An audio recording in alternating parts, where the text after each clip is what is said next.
It's time for our next episode of The Leopards Are Feasting. But first, I want to talk about how MAGA voters got swayed into voting for leopards. So the leopard says, and that's why you should vote for the leopards eating your face party. And then the MAGA voter was like, haha, but not my face, right? And then the leopard just looks. And then the MAGA voter says, not my face, right? And that's basically how they persuaded these MAGA people to vote. This is where I want to start. This person named Antunes says, this guy should be exiled from MAGA. This is disgusting because this man right here is part of gay MAGA. The person at the bottom says, diehard gay Trump campaigner receives hate and repulsion from MAGA. Yes, from the MAGA crowd because he's gay and he voted for and stomped for Trump. The person that posted this says, Scott Pressler, a gay man with long hair, campaigned for years door to door to get Donald Trump elected and for MAGA who breed hate. Donald Trump and his MAGA fan base are racist, sexist, homophobic, etc. This has the consequences of online and in-person hate. As a result, Scott Pressler getting Trump and MAGA elected, he is now receiving online hate from being gay from MAGA. Cicely is wondering, is he getting hate from MAGA or from other gay people or both? And then the Gen X Club posts this picture. And this is MAGA saying, we did it. We finally outlawed all the trans people and drag queens. Thanks for your help. And then we got gay MAGA sitting up here holding this sign saying gays against drag queens. And he basically says, happy to be of service. And then the gay MAGA says, so who are we going after next? And then MAGA just looks at him. And then he says, I said, who's next? And then MAGA just looks at him. And then gay MAGA just says, who? And then MAGA just looks at him. These people just simply don't understand that, of course, they are going to be targeted as well. This person named Samuel Perry made this post saying, I just got this email from NA Evangelicals. Apparently, Trump's cuts to foreign aid, including U.S. aid, are hindering the ability of evangelicals to carry out their own relief efforts. Congrats to evangelicals who say the church, not government, should handle charity. Now's your chance. Now, let's look at the letter. It says, Dear Samuel, late on Friday, January 24th, World Relief, the humanitarian arm of the National Association of Evangelicals, received devastating news. The U.S. Department of State ordered an immediate halt to all federally funded activities supporting nearly 4,000 refugees currently served by World Relief. Additionally, with the decisions about U.S. aid, critical foreign aid funding to 4 countries where World Relief provides life-saving assistance, food, medical aid, emergency shelter, and more has been cut. As a result, World Relief is facing an urgent $8 million, is that say $8 million? $8 million funding gap that must be filled. Would you consider giving as a way of standing in the gap? So evangelicals are feeling the funding crunch because it is efficient to cut funding to all of these charities and that kind of thing. Here's an article just to kind of summarize. And this picture keeps slaying me, how orange he looks, but how white his lips look, and how Elon Musk is putting on his glasses. It says, evangelicals urge Trump to restore aid to Christian charities after he and Musk slash billions.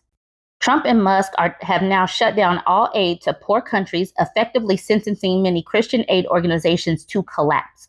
Musk, currently the world's richest person, wrote on Twitter that U.S. aid must die, and he called out a Lutheran relief organization as illegal. Recently, he stated that Trump agrees that the entire agency should be dismantled. The only aid allowed to continue is military support. Just a few years ago, xenophobic politicians had to argue that they still wanted to help the poor and vulnerable in order to justify restrictions on refugee reception. They falsely claimed they would compensate for reduced refugee immigration with increased aid in the local region. That never happened. And today's xenophobic politicians don't even bother with such lies. They are openly hostile to helping poor people, refusing to accept them as refugees or support them through aid. These pro-life people are terribly antagonistic to poor people and brown people in other countries. I'm going to skip down to this part right here. A majority of evangelical Christians in the United States voted for Trump, but now evangelical organizations and churches such as the National Association of Evangelicals and the Southern Baptist Convention are pleading with the Trump administration to restore funding for aid organizations like World Relief. Their pleas, however, are likely falling on deaf ears. Trump's dismantling of public support for organizations helping refugees and the poor is not an accident. It is precisely what America First was all about. The OP posted this saying most evangelicals voted for Trump to put America first and cut foreign aid by several billions. Trump and Musk slashing of U.S. aid and support for charities has consequences of Christian organizations losing billions. As a consequence of the massive slash of aid money, evangelical organizations are now complaining to Trump that they have lost billions and want it back. Faux Special says, ha ha ha ha ha, F them. Four Sandwich says, take your lumps, Trump voters. And then Stephen MC says, and pay some goddamn taxes. So they are losing money, but this is the efficiency that they were talking about. Now we have a story about Dee Spear and her daughter. First, she tells Chuck Schumer to chill out, Chucky, everything's going to be okay, because Chuck Schumer was sounding the alarm saying, if the Treasury Secretary does not remove Doge's access to the Treasury payment system at once, saying Congress must immediately act. That's why Representative Jeffries and I will work together on legislation to stop unlawful meddling in the Treasury Department's payment systems. So he's trying to stop Doge's access. And she says, chill out, Chucky. But this aid is impacting Dee Spears' daughter. All right, so this one says Senator Brian Schatz is taking a stand. He's blocking all of Trump's State Department nominees until U.S. aid is fully operational. No aid, no approval. Who else loves this? And Dee Spears says, you go, guy, because she knows that the blocking of funds to U.S. aid is impacting her daughter. Let's see why I know that. She's talking to Elon Musk here. What I can't forget at the moment is Doge has left my daughter, a single mom of two young girls, stranded in a foreign country. She has been a competent, loyal, and exceptional employee as PEPFAR coordinator in 3 countries, not only fired, but abandoned with no resources. Then she tags Donald Trump. FYI, I voted for you 3 times and thought family meant something to you. Doge has stranded my daughter, a PEPFAR coordinator, excelled over 7 years, 3 countries. Single mom abandoned with no government response to questions. This is outrageous. Again to Donald Trump saying, bring back our loved ones safely who have dedicated themselves to working abroad for the U.S., but are now fired and left to find a way home with no support and no one to help with a plan. Would you do this to your daughter and granddaughters, but okay for mine? Help with this insanity. So they voted for efficiency. They were okay with Doge before they really saw what cutting efficiency entailed. And now they are struggling with the fact that their faces are now eaten. But this is interesting. Junior Rapp jumped under this post saying, oh my God, Dee Spear is my ex-mother-in-law, saying, this is definitely for real. Her son also stole $100,000 from me. Maybe he can fly his sister and nieces home. And then the OP who posted this says, really? Give us the details. And so Junior Rapp says, it's awful, but it was almost 3 years ago. I'm a single mom of 2. He was so wonderful and charming at first. Typical story. He got mean once we got married. He chipped away at my self-esteem. And I was so terrified of a failing at marriage again that I did everything he wanted, including giving him access to my money. When I demanded it back, he split. I did file a lawsuit and my lawyer was kick-ass. Froze a-hole's bank accounts, put liens on everything he owned. I ended up settling for about half because that's all I could get by liquidating his assets. I'm fortunate in that the money wasn't a huge deal, but recovering from the abuse was awful and it really affected my kids. This part right here, Diane can go F herself and her daughter too. I had asked the daughter to try to reason with my ex and she immediately blocked me. The kids were sweet though. Listen to this. She called them half-Africans because they're half-Africans. I hope they come out of that upbringing all right. So these people, I bet you she's Christian too, are kind of terrible people.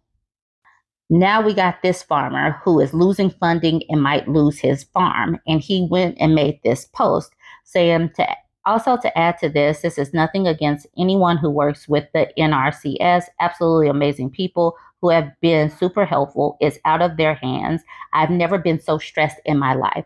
This is a farmer who voted for Trump. And we've already seen this because this is Trump 2.0. Paul the cat says, congrats on getting what you voted for.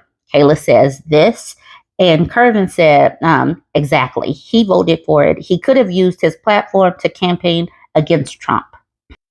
Then Michelle says, didn't you read the section about agriculture in Project 2025? I did, because I'm a farmer. And Katie says, yes, literally this comment. And Nurse Finder by Nature says, facts. None of this should be a surprise. So many people acted like we were being inflammatory, saying that Project 2025 was going to impact so many people, but these people refused to listen or read the document or even skim the document. Kelly said, if only there was some way to have known this was coming, like maybe something written, a project plan, if you will. And then the Feek said they thought it was just a concept of a plan and didn't look any further. This plan was really detailed. That's the reason why Trump has so many executive orders ready to go, because they were literally preparing for this for years. And now everybody is being impacted. And this dude said he might lose his farm. So if you're on my YouTube page, I will play his video if you want to see it. If not, scroll away. If you're on my TikTok page, you can just look up Skylar Holden yourself. So there you have it. Go ahead and like, comment, and share. And if you made it this far, go ahead and hit the follow button. I might lose my farm because of the government. I got in bed with the government. I was promoting getting in bed with the government because I thought it was a good idea.